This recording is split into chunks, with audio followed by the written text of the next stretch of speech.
5 दिवसात 3,500 रुपयांची तर चांदीच्या भावात तब्बल 11,000 रुपयांची वाढ झाली आहे। जळगाव सुवर्णनगरीत जीएसटी विना सोन्याचे भाव 1,26,000 रुपयांवर तर जीएसटी सह सोन्याचे भाव 1,30,000 पोहोचले।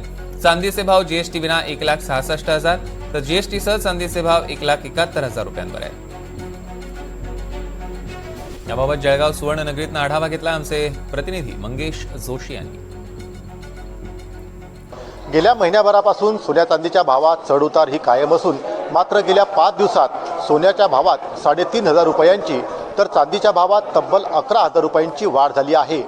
जागतिक घडामोडींचा परिणाम पुन्हा एकदा सोन्या चांदीच्या भावावरती पाहायला मिळत असून परिणामी सोन्या चांदीचे भाव हे पुन्हा वाढले आहे। नेमकी यामागची कारणं काय आहेत हे जाणून घेण्यासाठी आपल्यासोबत जळगाव सुवर्णनगरीमधील सोन्याचे व्यापारी सागरजी भंगाळे आहेत। दादा काय सांगणार, ज्या पद्धतीने पुन्हा एकदा 5 दिवसात जी आहे सोन्या चांदीच्या भावात मोठी वाढ पाहायला मिळते आहे, काय नेमक्या मागची कारणं आहेत? सर खरी गोष्ट तुम्ही बोलले, सोनामध्ये जवळपास 3,500 आणि चांदीमध्ये लगभग 11,000ने वाढ झालेली आहे। सर याच्या मुख्य कारणामध्ये सर स्पेक्युलेशन्स आहे की अमेरिकन रिझर्व्ह फेडरलने रेट्स ऑफ इंटरेस्ट कमी केलेले आहे आणि येणाऱ्या काळामध्ये त्याचा इंटरेस्ट अजून कमी करणार आहे। याच्यामध्ये तुम्ही गव्हर्नमेंट बॉन्ड्स म्हणा, गव्हर्नमेंट सिक्युरिटीज म्हणा, गव्हर्नमेंट एफडीज म्हणा किंवा म्युच्युअल फंड म्हणा, प्रत्येकाचा रेट ऑफ इंटरेस्ट कमी होणार आहे।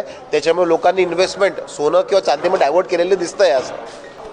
निश्चितच ज्या पद्धतीने खरं तर जागतिक बँकांचे व्याजदर हे कुठेतरी घटल्यामुळे सोन्या चांदीचे भाव जे आहे हे पुन्हा वाढलेले आहे। गुंतवणूकदारांनी देखील पुन्हा एकदा सोन्या चांदीमध्ये गुंतवणुकीला प्राधान्य दिल्यामुळे सोन्याचे भाव जे आहे हे खरं या ठिकाणी वाढल्याचं मत सोनेतज्ञांनी व्यक्त केलेलं आहे। पुढील काळातही सोन्या चांदीच्या भावात अजूनही वाढ होईल अशी शक्यता देखील सराफा व्यावसायिकांनी व्यक्त केली आहे।